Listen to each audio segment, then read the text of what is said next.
Yo, them here. Well, first time na mag-voice over through this video. Tingnan natin kung okay naman ang outcome nito. I have here my KTM Duke 200, my first ever purchase na nasa big bike category.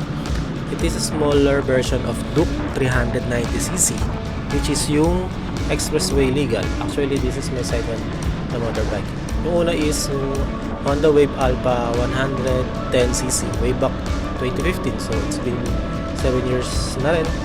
All goods na din at sulit sa service yung first motorbike ko. Then sabi ko sa sarili ko, if I have a chance na makakuha ng second motorbike upgrade ay yung big bike na, which is dream come true. We plan to have a ride from Imus to Kaybiang Tunnel, paikot ng Nasugbubat ng Asdan pabalik ulit sa Imus para ma-break in itong si Duke. Then achieve na din yung first 1,000 km na periodic maintenance service or tinatawag nila ng PMS sa kasa. Then bago ulit mag-ride ang tropa going to Baler Aurora. What can I say about this motorbike? All smooth, malakas ang hatak niya, or yung term na matorky siya, lalo na sa mga uphill kagaya dito sa Kaybiang Tunnel. Sakto para sa amin ng wife ko. All goods din kahit may mga bagahe ka pang ilagay. Yaki-yaka ni Duke. I enjoyed riding this bike kahit may kabigatan talaga siya. First time rider din kasi ako na may clutch. Yung unang motor ko kasi is semi-automatic, kaya medyo nakapanibago din. At mabilis mangalay nung kaliwang kamay ko.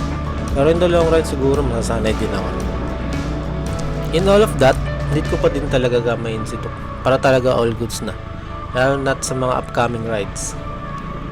Maybe taking a training sessions for motorbike safety will be a good thing din talaga para for gain knowledge more in riding motorbikes. Well, hope you enjoy more watching on the rest of this video. Thanks and safe ride always. Dami din. Baga tayo?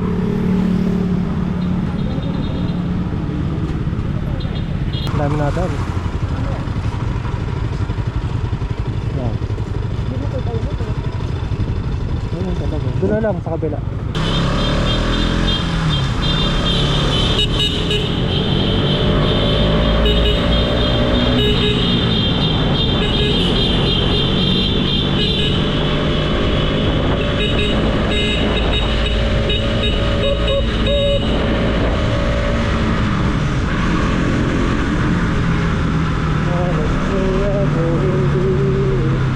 Nakabudang ng mata ko.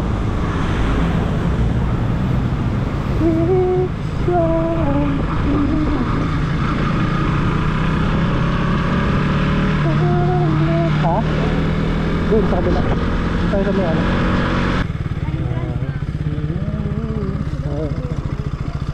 Ano ba dito? Pwede mo siguro dito, ano?